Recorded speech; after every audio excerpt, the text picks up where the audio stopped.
नमस्कार दोस्तों। और हम लोग अभी देखेंगे 48 से 52वीं बिहार लोक सेवा आयोग ने जो एग्ज़ाम लिया था उसके 150 क्वेश्चंस को हम लोग देखेंगे। इसमें करंट्स के क्वेश्चन मैं छोड़ दूंगा, करंट्स के क्वेश्चन इसमें शामिल नहीं रहेंगे। और साथ ही जो मैथमेटिक्स के क्वेश्चंस है उसको भी मैं शामिल इसमें नहीं करूँगा। ये दोनों क्वेश्चन मैं अलग से शामिल करूँगा। करंट्स की क्लासेस चल रही है और जो मैथमेटिक्स के क्वेश्चन है उसको भी मैं जल्द ही शुरू करूँगा। तो चलिए पहला क्वेश्चन शुरू करते हैं। पहला, कौटिल्य अर्थशास्त्र कितने अधिकरणों में विभाजित है? ये विभाजित है 15 अभिकरणों में। हम जानते हैं कि जो कौटिल्य ने जो अर्थशास्त्र लिखा था तो उसमें अर्थशास्त्र 15 अधिकरण हैं और 180 प्रकरण हैं, ठीक है ना। तो कितने अधिकरण हैं? तो 15। अब प्रकरण कितने हैं? तो टोटल है 180। अधिकरण 15 और प्रकरण कितने हैं? 180। तो कभी अधिकरण पूछा है, कभी प्रकरण पूछ लेगा, तो हमें दोनों को ही मालूम होना चाहिए हमें। दूसरा देखते हैं, सेंड्रोकोट से चंद्रगुप्त मौर्य की पहचान किसने की? ये किया था विलियम जोन्स ने। आगे देखते हैं, अशोक के ब्राह्मी अभिलेख को सर्वप्रथम किसने पढ़ा था? ये पढ़ा था प्रिंसेप ने, ठीक है ना। खोजा किसने था ये बताना है कि भाई अशोक के ब्राह्मी अभिलेखों को सर्वप्रथम खोजा किसने था, ये बताना है। खोजा किसी और ने था, पढ़ा किसी और ने, ठीक है। तो मैं जो गेस क्वेश्चंस दूंगा ना उसमें ये सारे डिटेल से मैं बताता जाऊंगा। गेस क्वेश्चंस मैं 1 से 2 दिनों में लाने ही वाला हूँ। चलिए आगे चलें हम लोग। अंतिम मौर्य सम्राट था, अंतिम मौर्य सम्राट कौन था? तो ये था बृहद्रथ, ठीक है। अब ये देखिए 5वां नंबर क्वेश्चन पे आते हैं। इत्मादुद्दौला का मकबरा आगरा में किसने बनवाया था? भाई बड़ा सुंदर मकबरा है, चौकोर है। आप कभी ज़रूर जाइए देखने के लिए, आपको बड़ा अच्छा लगेगा। मकबरा एकदम बेदाग संगमरमर का बना हुआ है। तो भाई बनवाया किसने था इसको? तो ये बनवाया था नूरजहां ने। मध्यकाल में बटाई शब्द का अर्थ था, मध्यकाल में बटाई शब्द का क्या अर्थ था? तो ये था लगान निर्धारण का तरीका था ये, ठीक है ना। आज भी बटैया खेत धरते हैं ना बिहार में, जो बटैया लगाते हैं खेत, तो उसमें क्या होता है कि खेत में कुछ निश्चित जो है वो देना पड़ता है। आगे देखते हैं, अब भारतीय इतिहास यानी आधुनिक भारत से प्रश्नों को लिया गया है। अब हम लोग इसमें से देख लेते हैं क्वेश्चन को। 1921 का मोपला विद्रोह कहाँ हुआ था? भाई मोपला विद्रोह जो था ना, क्या हुआ था कि पहले तो ये विद्रोह किसी और कारण से किया गया था, लेकिन बाद में शोषण के खिलाफ ये विद्रोह किया गया था, लेकिन बाद में इसने सांप्रदायिक रंग उठा लिया था। तो मोपला विद्रोह कहाँ हुआ था? सिंपल सा क्वेश्चन है, ये केरल में हुआ था। अगली बार क्वेश्चन आएगा क्यों हुआ था, इसके पीछे क्या कारण था, ठीक है। तो ये सब आम चीज़ें हैं। चलिए आगे हम लोग देखते हैं। 8वां नंबर के क्वेश्चन पे हम लोग आ जाते हैं। अब इसमें सुमेलित करिए। भाई इसमें सुमेलित करना है बारदोली। बारदोली सत्याग्रह हुआ था ना, बड़ा फेमस है। तो बारदोली कहाँ पर है? तो ये गुजरात में है, ठीक है ना। बारदोली गुजरात में है। चौड़ी चौड़ा उत्तर प्रदेश में है। अब ये बता दो, यरवदा और नोआखोली। तो नोआखोली है पश्चिम बंगाल में, तो यरवदा खाली बचता है। तो यरवदा कहाँ है? महाराष्ट्र में। तो अब देख लीजिए इसका उत्तर क्या होगा। इसका उत्तर हो जाएगा 3, इसका ये वाला उत्तर हो जाएगा, ठीक है। चलिए अगले क्वेश्चन को देखते हैं। महारानी विक्टोरिया ने भारतीय प्रशासन को ब्रिटिश ताज के नियंत्रण में लेने की घोषणा कब की थी? 1 नवंबर 1858 को, ठीक है ना। ये डेट एकदम याद रखिए। कंपनी राज खत्म हो गया था और डायरेक्ट सीधे जो है ना महारानी ने इसको अपने अंडर में ले लिया था। कब ले लिया था? 1 नवंबर 1858 को। लॉर्ड कर्जन ने बंगाल विभाजन रद्द किस वर्ष किया? 1911। दिल्ली दरबार लगा था ना, दिल्ली को राजधानी बना दिया, बंगाल का महत्व ही खत्म कर दिया। शिक्षा के सुधार हेतु ब्रिटिश सरकार ने सैडलर विश्वविद्यालय आयोग कब नियुक्त किया? ये किया था 1917 में। देखिए ये जो एग्ज़ाम है ना 48 से 52वीं, इसमें डेट से संबंधित काफ़ी ज़्यादा क्वेश्चन आए थे। इतने ज़्यादा क्वेश्चन इससे पहले कभी नहीं आए। भारत में प्रथम रेलवे लाइन किस ब्रिटिश गवर्नर के समय बिछाई गई थी? देखिए लॉर्ड डलहौजी है ना, इसके नाम पर एक हिल स्टेशन भी है, तो सबसे पहले इसने ही रेल लाइंस को बिछवानी शुरू की थी। महात्मा गांधी ने खिलाफत आंदोलन का समर्थन क्यों किया? भाई गांधी जी खिलाफत को क्यों समर्थन दे रहे थे? पॉलिटिकल इशू था, ठीक है ना। अब कितना मानते थे वो तो अलग केस है, लेकिन गांधी जी का मानना था कि गांधी जी ने अंग्रेज़ों के खिलाफ अपने असहयोग आंदोलन में भारतीय मुसलमानों का सहयोग प्राप्त करना चाहा था, ठीक है ना। वो चाहते थे कि मुसलमान उनको सहयोग दें, इसलिए असहयोग आंदोलन, इसलिए ये जो है सपोर्ट किया था खिलाफत आंदोलन का। खिलाफत आंदोलन में क्या हुआ था, जो खलीफा थे ना, खलीफा का अंग्रेज़ों ने अपमान कर दिया था, ठीक है ना। मुस्लिम जगत में खलीफा बहुत महत्वपूर्ण पद रखते थे, तो ये सब चीज़ें जाननी ज़रूरी है।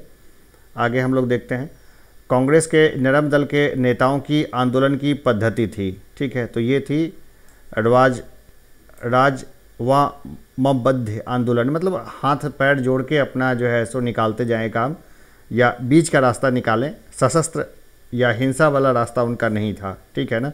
राज्य के खुश करके अपना काम निकालने की इनकी पद्धति थी। जलियांवाला बाग में प्रदर्शन के लिए क्यों लोग जमा हुए थे? भाई ये थे ना डॉक्टर किचलू और सत्यपाल, इनको बंदी जो बना लिया गया था ना, इसके विरोध करने के लिए लोग इकट्ठे हुए थे, ठीक है ना। भारत में नारी आंदोलन इनकी प्रेरणा से प्रारंभ हुआ। भाई देखिए ज्योतिबा फुले है ना, बस सबसे पहली टीचर वही हैं, उन्होंने काफ़ी ज़्यादा इसमें काम किया। राजनीतिक सुधारों को लेकर विरोध करने वाले पहले भारतीय कौन थे? अच्छा क्वेश्चन है ये, इसको बताना है। सबसे पहले दादा भाई नौरोजी ने आवाज़ उठाई थी, बहुत समझदार थे, ठीक है ना, और ये पहले भारतीय थे जो ब्रिटेन में सांसद चुने गए थे। राष्ट्रीय कांग्रेस से पूर्व सबसे प्रमुख संस्था थी, तो ये थी इंडियन एसोसिएशन ऑफ कलकत्ता, ये सबसे जो है प्रमुख संस्था थी ये ना। फॉरवर्ड ब्लॉक के संस्थापक थे, फॉरवर्ड ब्लॉक के तो एक ही संस्थापक होंगे, सीधे सुभाष चंद्र बोस, एकदम सीधा क्वेश्चन है, ठीक है। आगे बढ़ते हैं हम लोग। भारतीय ट्रेड यूनियन कांग्रेस के पहले अध्यक्ष कौन थे? लाला लाजपत राय, ठीक है, यहाँ वहाँ कुछ नहीं सोचना है, बस बहुत एक्टिव थे लाला जी, तो लाला लाजपत राय इसका सही उत्तर है। अखिल भारतीय किसान महासभा सर्वप्रथम कहाँ आयोजित की गई? सर्वप्रथम ये लखनऊ में आयोजित की गई। 1857 का विद्रोह लखनऊ में किसके नेतृत्व में आगे बढ़ा? भाई बेगम ऑफ अवध, ठीक है ना। बेटे का नाम क्या था इनका? बिदरिस कादिर नाम था शायद, जहाँ तक मैं याद कर पा रहा हूँ, बिदरिस कादिर नाम था। वैसे ये हार गई थी, मौलवी अहमदुल्लाह के साथ भी ये मिली थी और उनके साथ इन्होंने किया था, हार गई थी। बाद में ये नेपाल चली गई और वहाँ ये गुमनाम मौत हो गई इनकी। लेकिन देखिए मेरा जहाँ तक ये तो इतिहास में लिखा है, लेकिन जहाँ तक मेरा मानना है कि जो योद्धा होते हैं ना वो कभी नहीं मरते हैं, तो बेगम ऑफ अवध जहाँ भी रही वहीं उन्होंने रूल किया होगा, ये मेरा मानना है। रॉलेट एक्ट कब पास हुआ था? तो ये पास हुआ था 1919 में, ठीक है ना। रॉलेट एक्ट कब पास हुआ था? 1919 में पास हुआ था ये। गांधी जी ने असहयोग आंदोलन कब प्रारंभ किया था? एकदम सीधा क्वेश्चन है, इतने आसान क्वेश्चन भी देता है बीपीएससी। 1920 में। भारत छोड़ो आंदोलन कब प्रारंभ हुआ था? भाई ये मेंस में भी आप लिखेंगे ना तो ये सब डेट आपको उस समय, ये डेट खास करके आपको याद रखना पड़ेगा। 9 अगस्त 1942 को जो है भारत छोड़ो आंदोलन प्रारंभ हुआ था। 26वें नंबर पे 1857 के विद्रोह के बाद ब्रिटिश सरकार ने सिपाहियों का चयन किया। भाई वहाँ से चयन किया जहाँ से इनका विद्रोह का डर नहीं था, ठीक है ना। तो कहाँ से? तो ये उत्तर के गोरखा, सिख और पंजाबियों में से, क्या कि यहाँ पे मामला नहीं भड़क रहा था, बंगाली लोग तो भड़के हुए थे। भारत में व्यापारिक संगठनों, ट्रेड यूनियंस का क्रांतिकारी चरण था। भाई क्रांतिकारी चरण था, कौन सा था ये क्रांतिकारी चरण? ये था 1926 से लेकर 39 के बीच में। अब भारतीय राज्य व्यवस्था व संविधान से क्वेश्चन को देखते हैं। एक विधेयक जो संसद में प्रस्तुत किया जाता है कौन सी क्रिया के बाद अधिनियम बन जाता है? ठीक है ना। देखिए भाई जब राष्ट्रपति सिग्नेचर कर देंगे ना तो इसके बाद वो बन जाएगा अधिनियम। तो जब राष्ट्रपति अपनी सहमति दे देता है तो ये अधिनियम बन जाता है, सिंपल है। आगे देखते हैं। हमारे संविधान के अनुसार राज्यसभा का कार्यकाल है, ठीक है ना, तो समाप्त होने का विषय ही नहीं है ये। राज्यसभा कभी भी समाप्त नहीं होती है। आगे देखें। एक उच्च न्यायालय का न्यायाधीश अपना त्यागपत्र संबोधित करता है। किसको संबोधित करेगा? उच्च न्यायालय का न्यायाधीश। सारे ऑप्शंस को देख लीजिए एक बार। भाई राष्ट्रपति को संबोधित करेगा, सीधा है, राष्ट्रपति को संबोधित करता है, ठीक है। इसका उत्तर एक हो जाएगा, राष्ट्रपति को। एक गैर सदस्य के रूप में संसद के किसी एक सदन की कार्यवाही में भाग ले सकता है। कौन ले सकता है ये? महान्यायवादी। वोट नहीं कर पाएंगे ये, लेकिन बोल भी सकते हैं। भाग ही नहीं ले सकते हैं, वहाँ बोल भी सकते हैं, अपना मत रख सकते हैं, लेकिन वोटिंग में भाग नहीं लेंगे। भारत के संविधान में मौलिक कर्तव्य किस संविधान संशोधन के द्वारा जोड़ा गया? भाई मिनी संविधान 42वें संविधान संशोधन को मिनी संविधान बोलते हैं, इसी में ये जोड़ा गया था। भारतीय संविधान में कितनी भाषाएं क्षेत्रीय भाषाओं के रूप में मान्यता प्राप्त है? तो ये 18, ठीक है ना। उस समय 18 थी, ये बाद में 4 बढ़ी हैं, ठीक है ना। तो मैं इसके ऊपर एक अपडेट थोड़ा सा वीडियो बना दूंगा, ठीक है ना। एक संविधान संशोधन हुआ था जिस समय ये क्वेश्चन है ना, उस समय इसको करंट का मान लीजिए। निम्न शब्दों पर विचार करें, ठीक है। समाजवादी, प्रजातांत्रिक, सार्वभौमिक, धर्मनिरपेक्ष। भाई इसको अरेंज वे में लगाना है कि हमारी जो प्रस्तावना है इसमें ये कैसे ये लगेगा, ठीक है ना। 34 नंबर क्वेश्चन को अगर हम लोग देखें तो अगर इसको माने तो सबसे पहले कौन सा आया था शब्द बताना है। इसको शब्द को आप अरेंज कर लीजिए 34 नंबर का।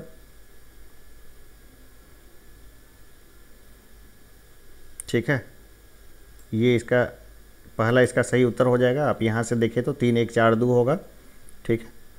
3 1 4 2 ही होगा, है ना। पहले सार्वभौमिक है, फिर समाजवादी है, फिर धर्मनिरपेक्ष है, फिर प्रजातांत्रिक है। चलिए क्वेश्चन नंबर 35 पे हम लोग आते हैं। 35 नंबर क्वेश्चन के ऊपर में, किस सदन में अध्यक्षता करने वाला अधिकारी उस सदन का सदस्य नहीं होता है? एकदम सिंपल सा क्वेश्चन है। तो ये है राज्यसभा जो होते हैं, राज्यसभा में जो सभापति होते हैं वो उपराष्ट्रपति होते हैं, ठीक है ना। उपराष्ट्रपति को जो वेतन मिलता है ना, वो उनके राज्यसभा के सभापति होने के कारण ही उनको मिलता है। कि संविधान संशोधन बिल के द्वारा वोट देने की आयु 21 वर्ष से घटाकर 18 वर्ष कर दी गई थी, ठीक है। तो 61वां था वो। भाई इसका एक मैंने ट्रिक बताया था बहुत पहले, अभी मैं ट्रिक नहीं बताऊंगा, सीधा सा देख लीजिए यहाँ पर ये, क्योंकि ट्रिक बताने लगा तो वीडियो काफ़ी लंबा हो जाएगा। यदि राष्ट्रपति एवं उपराष्ट्रपति का पद खाली हो तो भारत के राष्ट्रपति के पद पर कौन होता है? ये होते हैं भारत का मुख्य न्यायाधीश। एक विकास खंड पर पंचायत समिति होती है, तो ये होती है एक प्रशासकीय अधिकरण। रुकिए इसमें क्या है ना कि इसमें एक विकास खंड पर पंचायत समिति होती है, एक प्रशासकीय अधिकरण। देखिए इसमें 2 चीज़ें हैं, ठीक है ना। इसको देखें तो इसमें प्रॉपर वे में जो है ना व्याख्या का अभाव है, ठीक है ना। तो एक परामर्शदात्री समिति भी कहीं कहीं पे जो है मुझे मिला है। तो ये क्वेश्चन जो है ना, इस क्वेश्चन को जो उचित लगेगा मैं इस क्वेश्चन को मैं दिमाग में लगा के फिर इसको मैं आपको अच्छे से बताऊंगा, ठीक है ना। क्योंकि 2 जगह पे ये 2 डिफिनेशन मुझे मिली है, ठीक है ना। तो अब बीपीएससी ने किसको माना था ये तो मुझे नहीं मालूम है, लेकिन 5 क्वेश्चंस जो होते हैं ना नॉर्मली बीपीएससी में, जिसको समझिए हटा के ही चलिए, मतलब आप उसको हटा ही दीजिए, क्योंकि उसमें वो क्या आयोग करेगा वो तो खुद उसको भी नहीं मालूम होता है। भौतिक भूगोल से क्वेश्चन देखते हैं कि दक्षिण गोलार्ध में सबसे बड़ा दिन है। भाई कौन है सबसे बड़ा दिन दक्षिण गोलार्ध में? उत्तर गोलार्ध में जो छोटा दिन होगा ना, दक्षिण गोलार्ध में वो बड़ा दिन हो जाएगा। बस इतना समझ लीजिए इस चीज़ को। तो ये है 22 दिसंबर, है ना। दक्षिण गोलार्ध में सबसे बड़ा दिन है 22 दिसंबर। यूरोप का एक पर्वत श्रृंखला है, यूरोप का एक पर्वत श्रृंखला कौन सा है? तो यह है आल्प्स। भारत का भूगोल, भारत की ये देखिए करंट का क्वेश्चन है, ये तो बिल्कुल सही नहीं है। तो 41 नंबर क्वेश्चन को हम लोग छोड़ देंगे। जो भी करंट के क्वेश्चन आएंगे उसको छोड़ते जाएंगे। अब ये देखिए भील जाति कहाँ पाई जाती है ना, भील जाति कहाँ पाई जाती है ये बताना है। ये पाई जाती है महाराष्ट्र में। जनगणना 2001 के अनुसार भारत में जनसंख्या का घनत्व प्रति वर्ग किलोमीटर है, कितना है? ये पुराना है, इसको हटा दीजिए। 2011 के जनगणना को देखेंगे। दक्षिण गंगोत्री स्थित है। दक्षिण गंगोत्री कहाँ स्थित है? एक शिविर है दक्षिण गंगोत्री, ठीक है ना। अब बताना है कि ये शिविर कहाँ पर है, तो ये है अंटार्कटिका में। भाई अंतर्राष्ट्रीय नियम के अनुसार से अंटार्कटिका में कोई देश अपनी सेना नहीं भेजेगा, ओनली रिसर्च पर्पस के लिए इसका यूज होगा। दक्षिण अमेरिका की सबसे बड़ी नदी है, कौन सी है दक्षिण अमेरिका की भाई सबसे बड़ी नदी? तो ये है अमेजन। एकदम सिंपल सा क्वेश्चन है। क्षेत्रफल के क्रम में भारत के 3 बड़े राज्य हैं, कौन कौन से बड़े राज्य हैं? सबसे बड़ा तो राजस्थान ही है, ठीक है ना। तो सबसे बड़ा कौन सा है? तो राजस्थान है। तो यहाँ देखिए राजस्थान ही सबसे पहले में है, तो पहला ही उत्तर हो ज़्यादा चांस है। राजस्थान, मध्य प्रदेश और महाराष्ट्र। रांची शहर स्थित है, तो ये स्थित है झारखंड में है, ठीक है ना। रांची उसकी राजधानी है झारखंड की। सिंपल क्वेश्चन पूछा गया था। भारत की सिंचाई क्षमता का 74.78% पूरा होता है, कैसे पूरा होता है ये? वृहद परियोजनाओं से, ठीक है ना। भारत की सिंचाई क्षमता का 74.78% पूरा होता है वृहद परियोजनाएं से। इसको एक बार दोबारा भी कराएंगे, ठीक है ना। तो इस क्वेश्चन को बात ज़्यादा घोटिएगा नहीं इसको। भारत का सर्वाधिक वर्षा मुख्यतः प्राप्त होती है, ये प्राप्त होती है दक्षिण पश्चिम मानसून से। दक्षिण और पश्चिम से जो मानसून आता है ना, वहाँ से सबसे ज़्यादा बारिश होती है भारत में। अब है सुमेलित करिए, ठीक। अत्यधिक गर्म, अत्यधिक ठंडा, अत्यधिक वर्षा, अत्यधिक सूखा। देखिए अत्यधिक जो गर्म होगा ना, ये तो सीधे सहारा हो जाएगा, ए का ये 4 हो जाएगा। अत्यधिक ठंडा को हम लोग देखें, अत्यधिक ठंडा कौन सा होगा? तो अंटार्कटिका सबसे ठंडा हो जाएगा। अत्यधिक वर्षा चेरापूंजी। अब मसानी राम है, लेकिन यहाँ पे मसानी राम और चेरापूंजी जो भी दिया रहे, तो अत्यधिक वर्षा होती है चेरापूंजी में। अत्यधिक सूखा हो गया चिली, ठीक है ना। तो इसी के अकॉर्डिंग इसका जो है उत्तर होगा, ठीक है। तो 50 का उत्तर आप इसको अगर देखेंगे वहाँ से, तो आपका ये 2 ज़्यादा सही बैठता है। ग्रेट बैरियर रीफ के समीप स्थित है। भाई ये तो हम लोग बचपन से पढ़ रहे हैं कि ग्रेट बैरियर रीफ के समीप कौन सा स्थित है? तो ऑस्ट्रेलिया स्थित है, ठीक है ना। ग्रेट बैरियर रीफ के पास कौन सा स्थित है? तो ये ऑस्ट्रेलिया जो है वो स्थित है। अब हम लोग अर्थव्यवस्था के ऊपर आ जाते हैं, ठीक।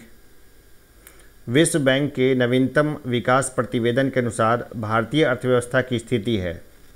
देखिए इसको हटा देते हैं, करंट का क्वेश्चन है, इसको भी हटा देते हैं, ठीक है। यदि भारतीय रिजर्व बैंक के द्वारा नगद कोष अनुपात में कमी की जाए तो इसका साख सृजन पर क्या प्रभाव होगा?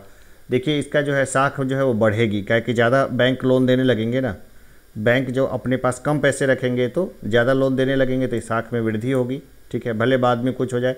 भारतीय विकास फोरम पहले जाना जाता था, भाई पहले किस नाम से जाना जाता था ये? तो ये जाता था भारत सहायता क्लब। यहाँ पे ता होना चाहिए, सहायता नहीं है, छूटा हुआ है।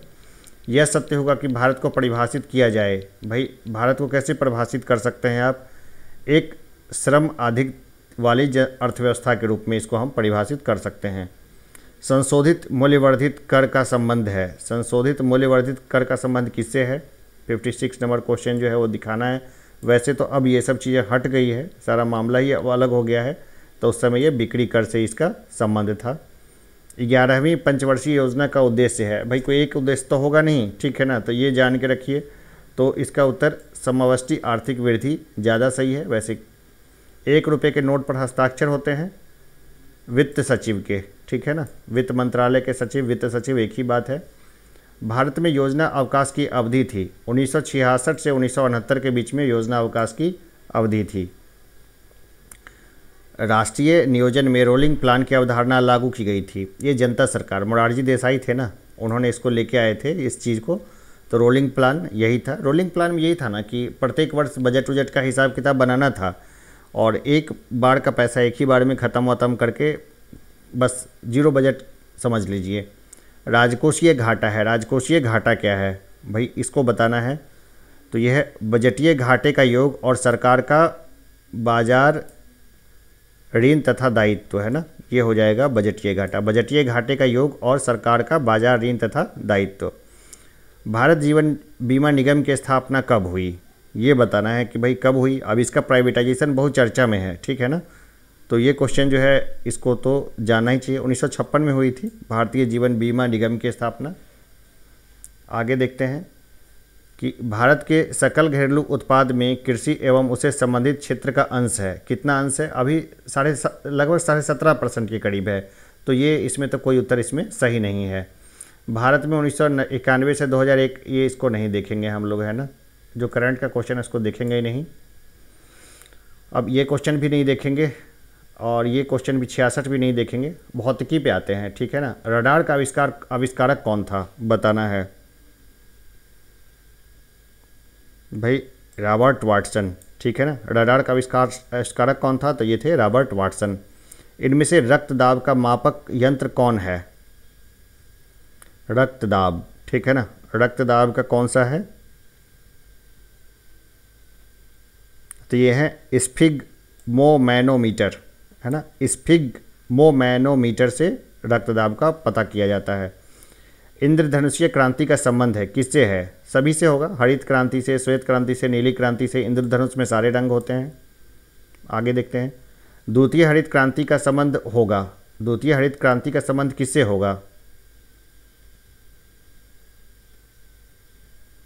तो ये होगा जैव प्रौद्योगिकी के प्रयोग से, ठीक है ना। ये हो चुका है, बीटी कॉटन वगैरह आ गए हैं, बीटी ब्रिंजल आ गया है। निम्नलिखित में से किस विटामिन में कोबाल्ट होता है, कोबाल्ट होता है B12 में, ठीक है ना, B12 में कोबाल्ट होता है, हम लोग जानते हैं इस चीज़ को, कैंसर उन्सर के उपचार के लिए काम में आता है।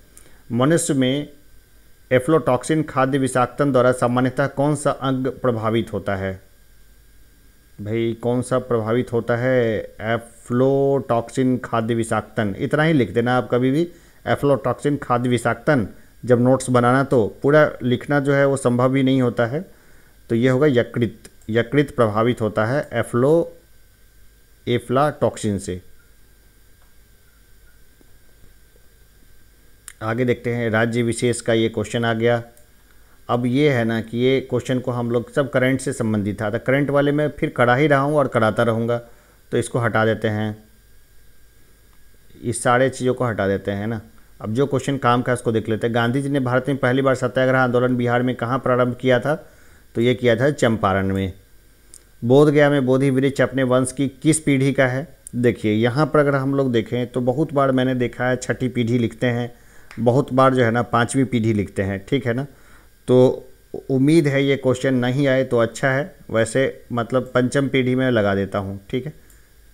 जहाँ तक मेरा कैलकुलेशन है वो पंचम पीढ़ी का वृक्ष है, लेकिन मैंने कई जगह पे छठी पीढ़ी भी देखा है।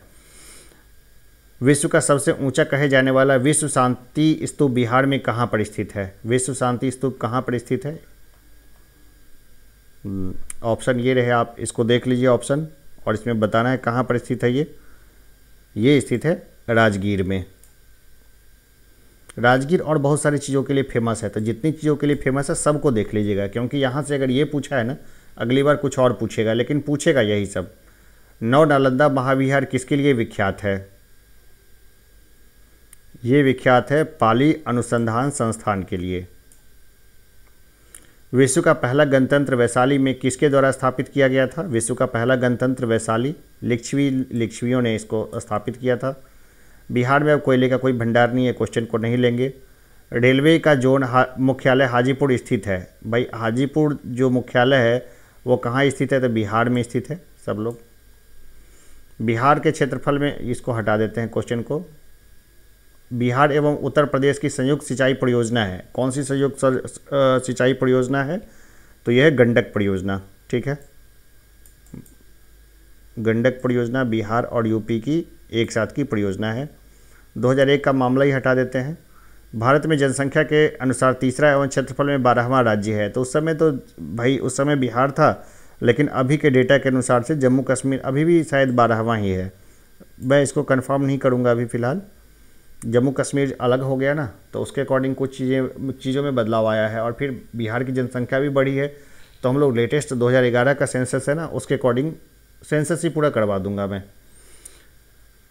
इल्तुतमिश ने बिहार में अपना प्रथम सूबेदार नियुक्त किया था, किसको नियुक्त किया था इसने, तो ये नियुक्त किया था मालिक जानी को। हुमायूं ने चुनार दुर्ग पर प्रथम आक्रमण कब किया था? ये किया था 1531 ईस्वी में। ठीक है, कब किया था?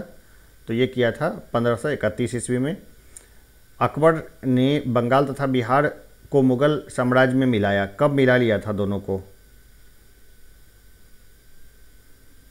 1576 में मिला लिया था ना, जहाँ तक मुझे ध्यान है कि 1576 ही इसका सही उत्तर होगा कि अकबर ने बंगाल तथा बिहार को मुगल साम्राज्य में मिला लिया था 1576 में। जगदीशपुर के किस व्यक्ति ने 1857 ईस्वी के विप्लव में क्रांतिकारियों का नेतृत्व किया था? तो ये किया था कुंवर सिंह ने। सम्राट शाह आलम द्वितीय ने ईस्ट इंडिया कंपनी को बंगाल, बिहार तथा उड़ीसा की दीवानी प्रदान की, कब की थी दीवानी प्रदान? 12 अगस्त 1765 को। मुजफ्फरपुर में किंग्स फोर्ड की हत्या का प्रयास कब किया गया था? 2 लोगों को फांसी हो गई थी, एक थे प्रफुल्ल चौकी ने खुद को गोली मार ली थी, एक ही व्यक्ति को हुई थी, और खुदीराम बोस को फांसी हो गई थी। सिर्फ फांसी चढ़ने वाले खुदीराम बोस थे, बहुत कम उम्र थी उनकी। तो कहाँ की 1908 में हत्या की कोशिश की गई थी। प्रभावती देवी किस क्षेत्र की स्वतंत्रता संग्राम सेनानी थी? तो ये थी पटना की। ठीक है ना, आगे देखते हैं हम लोग। बलदेव सहाय ने महाधिवक्ता के पद से त्यागपत्र दिया था, कब? तो 1942 के असहयोग आंदोलन के दौरान, जब देखा अंग्रेजी उत्पात तो बस अपने पद से जो है इस्तीफा दे दिया। 1942 के आंदोलन में डॉक्टर राजेंद्र प्रसाद को किस जेल में कैद कर रखा गया था? भाई बांकीपुर जेल में रखा गया था, है ना, बांकीपुर जेल होगा। चंपारण नील आंदोलन का राष्ट्रीय नेता कौन थे? भाई चंपारण नील के राष्ट्रीय नेता कौन थे? ठीक है ना, हम लोग 100वें क्वेश्चन पे पहुंच चुके हैं। तो भाई ये थे गांधी, महात्मा गांधी थे। बिरसा मुंडा का कार्यक्षेत्र कौन सा था? भाई बिरसा मुंडा ने रांची में काम किया था। कोई और अगर झारखंड का डिस्ट्रिक्ट होता तो कन्फ्यूजन की बात थी, लेकिन ऐसा कुछ नहीं है, तो रांची सीधा उत्तर देखिए। जयप्रकाश नारायण इस पार्टी से जुड़े थे? तो वो जुड़े थे सोशलिस्ट पार्टी से। दरअसल पार्टी बनाई ही उन्होंने थी। 1857 की क्रांति के बिहार के नेता थे, तो ये थे कुंवर सिंह। बिहार सोशलिस्ट पार्टी के संस्थापक थे। भाई दोबारा रिपीट कर दिया क्या क्वेश्चन को, है ना, देखिए, है ना, जयप्रकाश नारायण। देखिए 2 बार क्वेश्चन को दे दिया। कुंवर सिंह से भी 2 क्वेश्चन पूछ लिया और जयप्रकाश नारायण से भी 2 क्वेश्चन को पूछ लिया है। कितना आसान कर दिया। ठीक है, आगे देखते हैं कि पाटलिपुत्र का संस्थापक था। पाटलिपुत्र का संस्थापक कौन था ये बताना है। तो ये था उदयन। ठीक है, निम्नलिखित में से अस्थाई बंदोबस्त यानी परमानेंट सेटलमेंट का कौन सा स्वरूप बिहार में प्रचलित था? भाई ये वाला एक बार देख लेना है सारे अच्छे से। मुझे लगता है 2 सही होगा। जमींदारों के लिए ज़मीन पर वंश परंपरागत अधिकार को स्वेच्छा से लागू कर दिया गया। ठीक है ना, ये 2 नंबर इसका सही उत्तर होगा। चलिए 107 नंबर क्वेश्चन, ये देखिए समसामयिकी के जो क्वेश्चन है ना उसको हम पूरा छोड़ ही देते हैं। 116 तक है समसामयिकी क्वेश्चन, उसको छोड़ देते हैं। अब विविध में आते हैं, विविध के क्वेश्चन को उठाते हैं। सीमा सुरक्षा बल की स्थापना कब की गई? 1965 में की गई। ठीक है ना, देखिए इस तरह के क्वेश्चंस को घोटने की ज़रूरत नहीं है। जो क्वेश्चंस आप अच्छे से कर सकते हैं ना उसी को करके रखिए। अब कौन से सीमा सुरक्षा बल की कब स्थापना की गई एक बार देख लीजिए, अगर नहीं याद होता है तो उसको छोड़ दीजिए। जो रटने वाली क्लास है ना उसको मैं रोज़ सुबह में लगाऊंगा, रटने वाली क्लास, तो वहाँ से आप रटने वाली क्लास पे जाइएगा। चलिए आगे देखते हैं हम लोग इसको। नेवल एयर स्टेशन गरुड़ कहाँ पर स्थित है?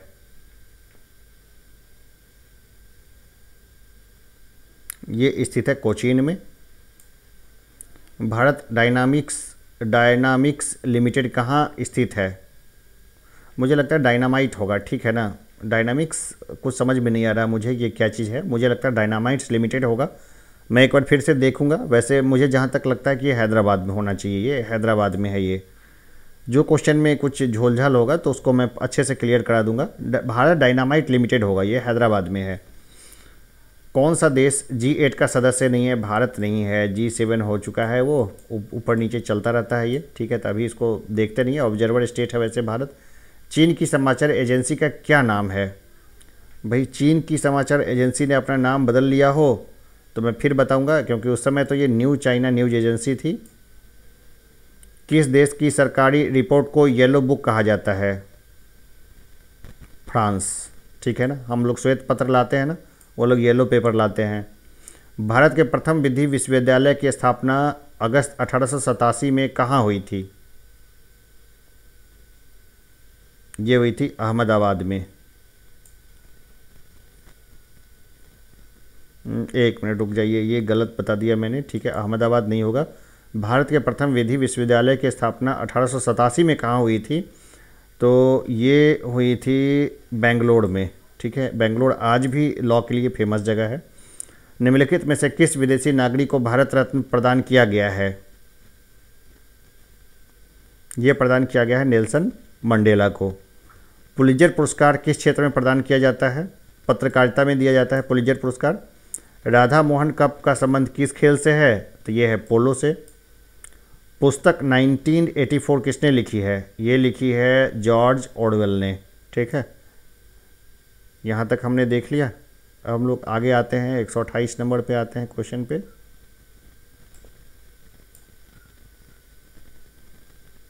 निम्न में से कौन संयुक्त राष्ट्र की सुरक्षा परिषद का अस्थायी सदस्य नहीं है? ठीक है ना। फ्रांस है, चीन है, ग्रेट ब्रिटेन है, जर्मनी नहीं है। खूब गदर मचाया हुआ था उसने, तो उसको तो लक रखा ही नहीं। आसियान किसके लिए है? इसके लिए है। आसियान के बारे में बताना है। तो यह है association of south east Asian Nations, ठीक है। ये हो जाएगा association of south east Asian Nations, full form पूछ दिया इसका। 130 नंबर क्वेश्चन पे हम लोग आते हैं। भारत में एक समय पश्चिम बंगाल और आंध्र प्रदेश में सीमित नक्सलवाद अब इन राज्यों में भी फैल चुका है, ठीक है। तो ये देखिए, वो तो काफ़ी तेज़ी से फैला। उड़ीसा, छत्तीसगढ़, झारखंड, कुछ मात्रा में बिहार में भी है नक्सलवाद, लेकिन अभी डोमिनेटिंग नहीं है। इन देशों में से कौन सा एक देश G8 समूह का सदस्य नहीं है? तो वो है स्पेन। लिट्टे किसके लिए है? अरे ये ख़त्म हो गया लिट्टे, तो लिट्टे को हम लोग ख़त्म कर देंगे, है ना। लिट्टे का फुल फॉर्म पूछा गया है, लिबरेशंस ऑफ तमिल टाइगर्स एलम करके इसका फुल फॉर्म है, ठीक है ना। तो हम लोग इसको छोड़ देंगे, काहे कि ये अब पूछा नहीं जाएगा। लिबरेशन टाइगर्स फॉर तमिल इलम, ये दूसरा इसका उत्तर रहता, लेकिन अब ये ख़त्म हो चुका है। G15 क्या है? G15 को हम लोग देखें तो क्या चीज़ है ये? तो ये है विश्व के विकासशील देशों का एक संगठन है G15। 1, 2, 3 समझौता इन देशों से संबंधित है। तो भारत, अमेरिका उस समय था, परमाणु वाला मामला चल रहा था ना, अभी काम का नहीं है। भारत में चलित न्यायालय इनका मानस पुत्र है, ठीक है ना। 135 नंबर क्वेश्चन पे हम लोग आ चुके हैं। तो हम लोग देखें कि किन का मानस पुत्र है ये। मुझे लगता है कि ये न्यायमूर्ति भगवती का मानस पुत्र है, ठीक है। और कई जगह पे जो है ना, मैंने डॉक्टर APJ अब्दुल कलाम भी देखा है, तो ये बड़ा मुझे कन्फ्यूजन लगा है। तो मुझे लगता है कि डॉक्टर APJ अब्दुल कलाम तो न्यायपालिका से संबंधित नहीं थे, तो हो सकता है कि इन्होंने कुछ आइडिया रखा हो राष्ट्रपति रहते हुए, और न्यायमूर्ति भगवती ने उस समय उसको लागू किया हो, या जो कुछ भी है। तो ये वाला क्वेश्चन भी ऐसे ही रखिए। 5 क्वेश्चन, मुझे ये उत्तर ज़्यादा सही लगता। अगर मैं एग्ज़ाम देता तो 1 नंबर को लगाता, न्यायमूर्ति भगवती को। भारत अमेरिका परमाणु संधि के संबंध में अमेरिका का कौन सा कानून विवादास्पद बना? हाइड एक्ट उस समय हुआ था, अब ये काम का नहीं है, हटा देंगे इसको। 1999 से यूरो मुद्रा चालू हुई थी, नहीं पूछा जाएगा, इसको नहीं देखना है। विश्व बैंक की रिपोर्ट के अनुसार 50% से अधिक निर्धन इन 4 राज्यों में निवास करते हैं, ठीक है ना। बीमारू का एक फॉर्मूला है, सीधा से उसको याद रखिएगा, उससे कोई दिक्कत नहीं आएगी। बिहार, उत्तर प्रदेश, मध्य प्रदेश, उड़ीसा। पहले इसमें राजस्थान भी शामिल था, लेकिन अब राजस्थान हट चुका है वहाँ से। बांग्लादेश की संसद में महिलाओं के लिए कितने, ये उस समय का क्वेश्चन है, काम का नहीं है। ये 140 भी नहीं देखेंगे। 141 मैथमेटिक्स से क्वेश्चन क्वेश्चन है, आसान है, लेकिन मैं इसको नहीं कराऊंगा अभी फ़िलहाल। इसको मैं पेन पेपर के साथ कराऊंगा, ठीक है। हाँ, ये सब नहीं कराऊंगा मैं। अच्छा, नीचे उत्तर भी दिया हुआ है, मैंने उत्तर को देखा नहीं था। चलिए, अभी के लिए इतना ही, ठीक है ना। फिर मिलेंगे जल्द ही। धन्यवाद।